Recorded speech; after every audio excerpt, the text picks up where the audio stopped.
Bonjour à tous et bienvenue dans Mariage engagé, le podcast des futurs mariés éco-responsables. Je m'appelle Aude, je suis wedding planner et dans ce podcast, je vous partage mes meilleurs conseils, seul ou avec mes invités, pour vous aider vous aussi à organiser le mariage de vos rêves, mais surtout un mariage qui corresponde à vos valeurs. J'ai imaginé ce podcast comme un moment privilégié qui vous est entièrement réservé. Une petite pause dans votre semaine où vous pourrez faire le plein d'astuces pour votre mariage sans aucune pression, dans la détente la plus totale. Alors installez-vous confortablement, prenez un thé ou un café, de quoi prendre quelques notes et c'est parti pour l'épisode du jour. Hello tout le monde, j'espère que vous allez bien, que vous passez une excellente semaine et je vous souhaite la bienvenue dans l'épisode 40 de Mariage engagé. On atteint un nouveau palier, ça y est, il nous reste plus que 10 épisodes avant l'épisode 50 et je suis vraiment trop contente d'en arriver là. Ça me fait super plaisir d'atteindre ce nouveau palier et j'espère que vous avez autant hâte que moi de voir ce que je vous réserve pour la suite du podcast. J'aimerais commencer cet épisode par une question. La question étant, qu'est-ce que vous préférez faire pendant vos préparatifs de mariage ? Alors n'hésitez pas à répondre à cette question pendant que vous écoutez l'épisode, il n'y a aucun souci là-dessus. N'hésitez pas peut-être à me mettre un avis, me mettre un commentaire sur Instagram, un message privé, un mail même pour me dire justement ce que vous préférez faire pendant vos préparatifs de mariage. Je serai ravie de lire toutes vos réponses. Parce que moi, je pense que la réponse est toute trouvée. Alors je ne suis pas prête de me marier, mais personnellement, étant quelqu'un d'assez créative, je suis sûre que je prendrai beaucoup de plaisir à imaginer ma papeterie de mariage dans les moindres détails. Parce que je sais pas vous, mais je trouve que c'est super inspirant, super amusant. On a vraiment la possibilité de faire tout ce qu'on veut, de sortir des sentiers battus, think outside the box comme diraient nos amis anglophones, pour vraiment créer quelque chose d'unique et qui nous correspond à 100%. Je dirais même que je trouve ça encore plus amusant dans le cadre d'un mariage éco-responsable où justement le but est de trouver la solution la plus écologique possible. Et justement, c'est ce que nous allons voir dans l'épisode du jour. Je vais vous présenter 5 idées, 5 inspirations que vous pouvez utiliser pour rendre votre papeterie de mariage encore plus éco-responsable qu'elle ne l'est déjà. Avant ça, j'aimerais juste faire un petit topo rapide sur pourquoi est-ce que vous devez rendre votre papeterie de mariage éco-responsable. J'ai identifié 3 raisons. La première étant que c'est facile à mettre en place car on suit à peu de choses près le même processus que pour une papeterie normale, que ce soit pour le choix du papier, de l'encre, le contenu, etc. Avec le petit twist éco-responsable, ce qui reste quand même vachement facile à trouver. Donc vous tapez juste papeterie éco-responsable, imprimeur éco-responsable sur Google, vous allez avoir plein de résultats. Donc ça reste quand même super facile à trouver. Et surtout avec les conseils que je vais vous donner, vous allez vous rendre compte qu'il n'y a rien de compliqué à rendre votre papeterie de mariage éco-responsable, qu'il suffit juste d'avoir les bonnes informations en main et le tour est joué. Deuxième point, cela ne revient pas forcément plus cher. Car je sais que c'est une idée reçue qu'on a déjà abordée dans plusieurs épisodes qui traitent justement du mariage éco-responsable. Une idée reçue qu'on peut avoir que le mariage éco-responsable coûte plus cher qu'un mariage plus traditionnel. Donc je vous renvoie vers ces précédents épisodes pour voir en quoi est-ce que c'est faux parce que je vais plus m'étendre dans ces épisodes-là. Et ce principe est d'autant plus vrai pour la papeterie. Car la raison est simple, vu qu'on va directement à l'essentiel, on ne s'encombre pas avec tout ce qui est superflu, ce qui est en trop, ce qui est superficiel, on peut facilement trouver des solutions pour faire quelques économies sur ce poste-là. Et vous allez encore une fois facilement vous en rendre compte en écoutant cet épisode jusqu'au bout. Et troisième point, on peut allier facilement l'utile à l'agréable. Car encore une fois, tous les futurs mariés, ou presque en tout cas, ont besoin de papeterie pour leur mariage. Donc pas seulement en termes de faire-part, puisque la papeterie, ça englobe aussi tout ce qui va être les save the date, les cartons de remerciement, les menus, les plans de table, les livrets de cérémonie, les noms de table, les noms des invités, etc. etc. C'est donc l'occasion rêvée de s'en servir et rendre ça un peu plus sympa, en plus de donner encore plus de valeur à votre engagement.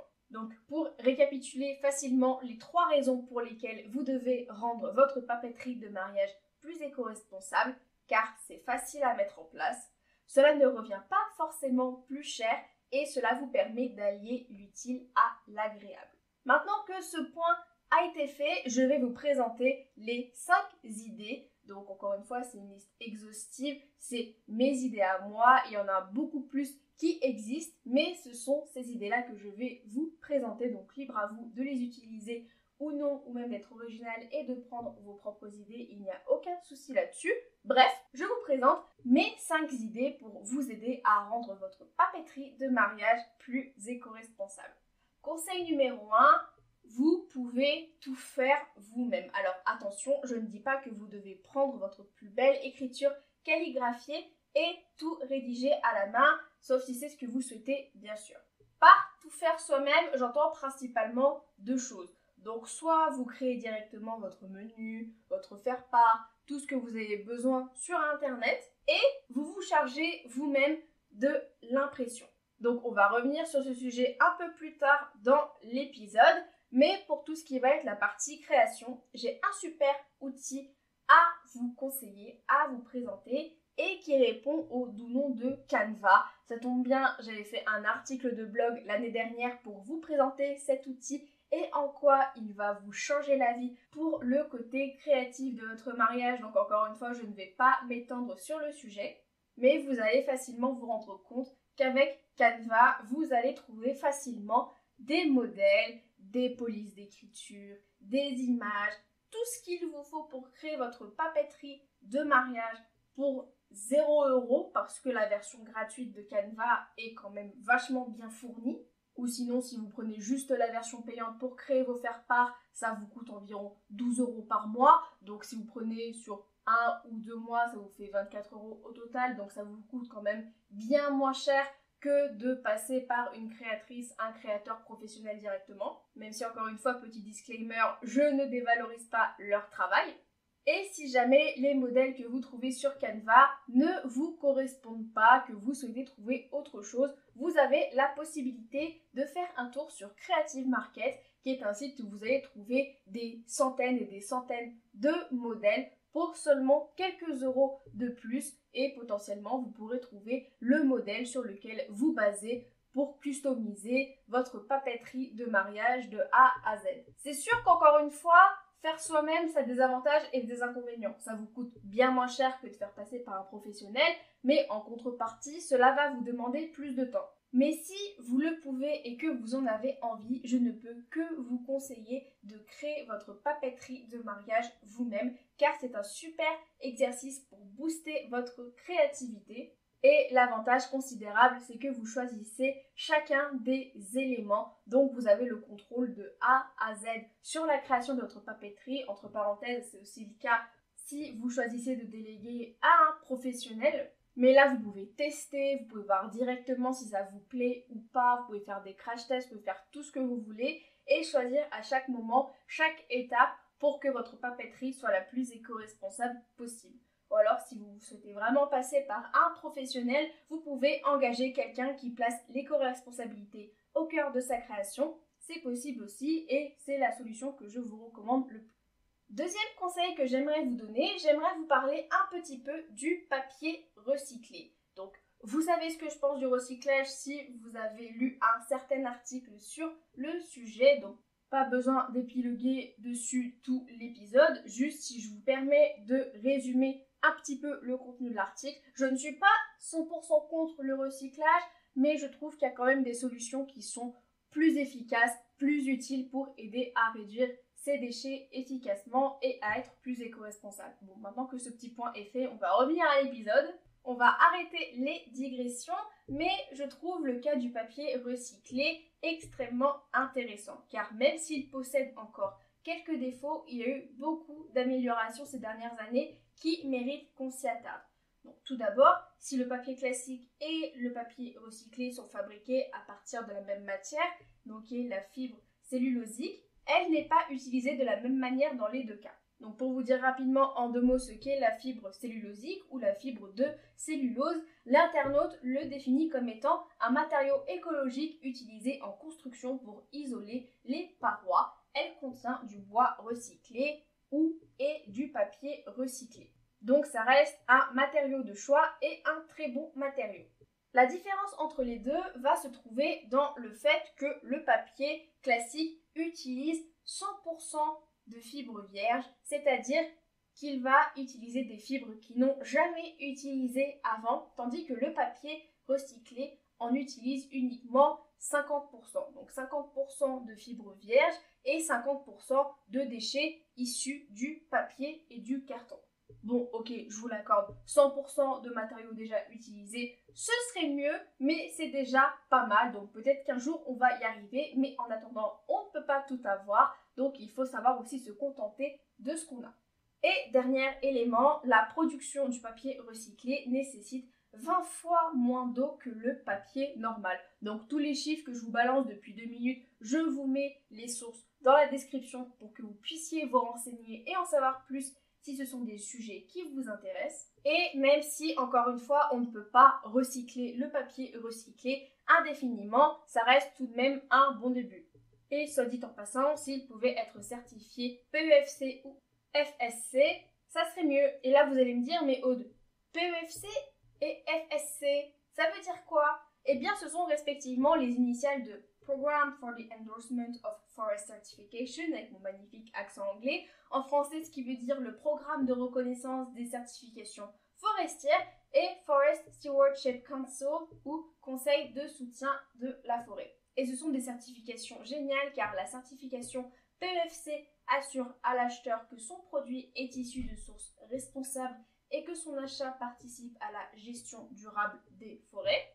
Et la certification FSC certifie une gestion forestière écologiquement appropriée, socialement bénéfique et économiquement viable. Là encore, je vous renvoie vers les sites officiels de ces certifications si vous souhaitez plus d'informations, ça peut toujours servir.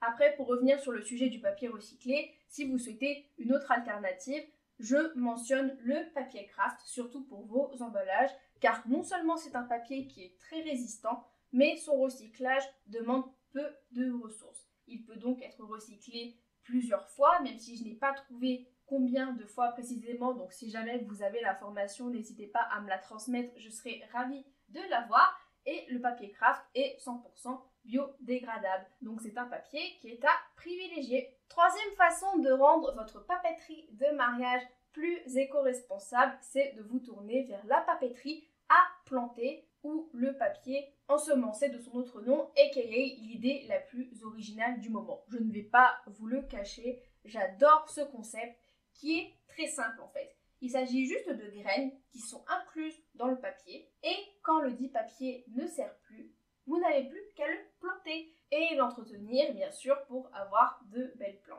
Alors même si je ne l'ai jamais testé moi-même, de faire pour mes clients qui signent avec moi directement un carton de remerciement sur Etsy en papier ensemencé. Donc dès qu'ils reçoivent ma petite carte, ils peuvent tout simplement le planter et l'arroser pour avoir une plante. Donc d'après ce que j'ai entendu, ça fonctionne super bien. Donc je vous mets le lien de la boutique Etsy où je l'ai acheté pour que vous puissiez le tester si jamais vous en avez envie. Mais en dehors de ça, j'ai aussi beaucoup entendu parler de marques comme Papier Fleur ou Growing Paper qui ont l'air d'être des marques de confiance, des marques qui pèsent dans leur domaine. Et en plus, je rajouterais même qu'avec certaines entreprises, vous avez le choix du nombre de graines et quel type de graines vous voulez.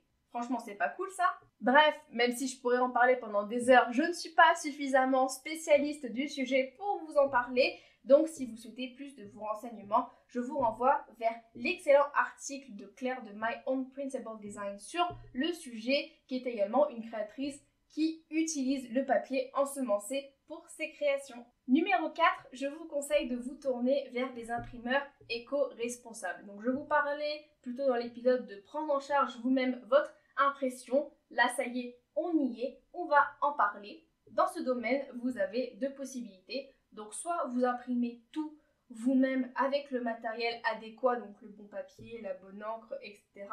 Soit vous faites imprimer votre papeterie par quelqu'un d'autre.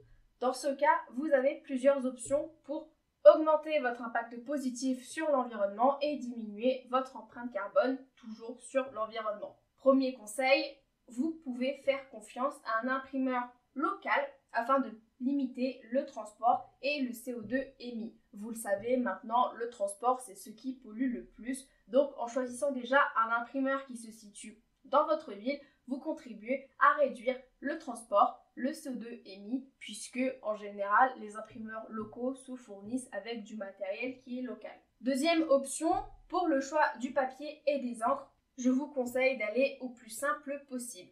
Donc n'hésitez surtout pas à utiliser le grammage adapté et à privilégier un papier simple et sans option. Donc on va dire bye bye au papier glacé qui est bien plus polluant qu'un papier tout simple. Et franchement, entre nous, est-ce que ça apporte vraiment quelque chose à votre papeterie? Je n'en suis pas sûre. Sans oublier que le format standard permet d'éviter les chutes de papier, ce qui reste tout de même assez utile pour économiser sur les ressources du recyclage. Troisième option, vérifiez que l'imprimeur utilise des encres végétales qui sont bien moins polluantes que les encres classiques, mais ce n'est pas encore quelque chose qui est très répandu. Donc, utilisez des encres végétales si vous le pouvez et si jamais ce n'est pas possible, compensez en mettant à fond l'accent sur d'autres éléments de votre papeterie. Et enfin, quatrième option, vérifiez que votre imprimeur est labellisé, car il existe même des labels pour les imprimeurs, afin de vous assurer qu'ils suivent un cahier des charges strict au niveau de l'éco-responsabilité. En général, le label privilégié est le label Imprime Vert, donc qui va donc être celui que je vais vous recommander, car c'est un label qui est reconnu mondialement et qui met en place des actions pour diminuer l'empreinte écologique des entreprises ayant notamment une activité d'impression.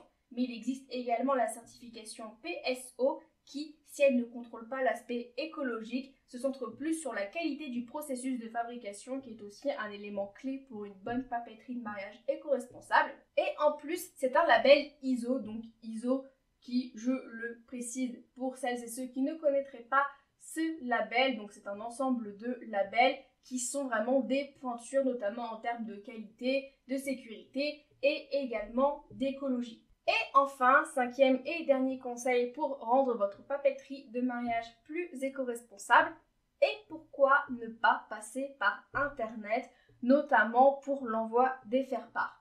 Qui a dit qu'il était obligatoire d'envoyer des faire-part papier pour un mariage alors que la technologie nous offre tellement de possibilités que ce serait bête de s'en priver? Donc j'entends par là que vous pouvez tout à fait créer vos modèles de faire-part, vos save the date, vos menus, en passant par Canva ou tout autre logiciel de création artistique et après tout simplement les envoyer par mail à tous vos invités. Alors certes, cela ne vous empêche pas d'envoyer des faire-part papier à ceux qui le souhaitent, donc la famille proche, les invités qui n'ont pas internet, les personnes qui souhaitent recevoir, qui préfèrent recevoir un faire-part papier, ça existe, mais ça réduira certainement la facture de faire imprimer une dizaine de faire-part plutôt que d'en faire imprimer une centaine. Cela dit, il est vrai que les économies du numérique par rapport au papier sont quand même assez limitées, surtout si le message où vous envoyez le faire-part est stocké pendant un certain temps. Et je me permets juste de préciser que les mails avec pièce jointe sont quand même beaucoup plus polluants que les mails simples où il n'y a pas de pièce jointe. Alors je n'ai pas les chiffres exacts, mais si j'arrive à trouver une source, je vous la mets dans la description pour que vous puissiez vous renseigner. Mais Internet reste une solution à envisager si vous le souhaitez, si vous pensez que vos proches ne vont pas garder votre faire-part, qu'ils vont jeter le message directement après l'avoir eu. Enfin, j'espère tout de même pas qu'ils vont le faire, j'espère qu'ils vont garder le faire-part quand même. Mais ça reste une possibilité, c'est pourquoi je voulais mentionner dans cet épisode. Ou alors, petit conseil bonus très rapide, vous pouvez aussi créer un blog de mariage qui reste simple, rapide à faire et gratuit si vous vous tournez vers des plateformes comme mariage.net par exemple. Comme ça, vos invités retrouveront toutes les infos utiles de votre mariage en un clic et vous oubliez une bonne fois pour toutes les « Oh, j'ai perdu le faire-part, j'ai pas reçu le faire-part, est-ce que tu peux me rappeler où se situe la mairie pour votre mariage, s'il te plaît ?» Donc, petit récapitulatif des 5 plus 1 conseils pour vous aider à rendre votre papeterie de mariage plus éco-responsable. Donc, numéro 1, créez votre papeterie vous-même. Numéro 2, utilisez le papier recyclé. Et bonus, utilisez un papier qui soit labellisé PEFC ou FSC. Troisième conseil, utilisez la papeterie à planter le papier ensemencé. Numéro 4, vous tournez vers des imprimeurs éco-responsables. Numéro 5, envisagez d'envoyer vos faire-part par Internet. Et numéro 6, conseil bonus, créez un blog de mariage pour éviter d'avoir à envoyer le faire-part à tout le monde. Donc j'espère vraiment que ces conseils vous ont plu, qui vous ont donné des pistes pour vous aider à améliorer le côté éco-responsable de votre papeterie de mariage. Surtout, n'hésitez pas à me laisser un commentaire, me laisser même un message sur Instagram pour me faire part de vos opinions. Si vous avez testé, comment ça s'est passé, je serai ravie de vous lire et de partager vos témoignages si vous le souhaitez. J'aimerais juste terminer l'épisode rapidement en vous disant que le plus important dans tout ça, ça reste avant tout que vous trouviez la façon de faire qui vous convient. Inutile de préparer vous faire part à la main si ce n'est pas ce que vous souhaitez. Et comme nous l'avons vu, il y a plein de manières de rendre sa papeterie de mariage plus éthique, plus éco-responsable. Donc vous trouverez forcément celle qui vous correspond. Je ne vais pas vous retenir plus longtemps, vous remarquerez que maintenant j'essaye d'exceller dans les conclusions qui soient rapides et efficaces. Donc je vous souhaite de passer une excellente journée, une excellente fin de semaine et je vous dis à la semaine prochaine pour le prochain épisode. Cet épisode est désormais terminé. Merci à vous de l'avoir écouté jusqu'au bout. J'espère qu'il vous a plu et qu'il va vous aider pour l'organisation de votre mariage. Vous retrouverez toutes les notes sur mon site audegrosbois.com/podcast si vous souhaitez revoir les grandes lignes de cet épisode. Et si vous souhaitez me soutenir et soutenir le podcast, n'hésitez pas à me laisser 5 étoiles sur Apple Podcast et à me laisser un petit commentaire si votre plateforme le permet. Je serai ravie d'avoir vos retours et cela m'aidera grandement à m'améliorer et à vous fournir des astuces toujours plus concrètes pour vous aider à organiser votre mariage éco-responsable. Je vous souhaite très fort de passer une excellente journée et je vous dis à très bientôt pour un prochain épisode de Mariage engagé, le podcast des futurs mariés éco-responsables. À très vite!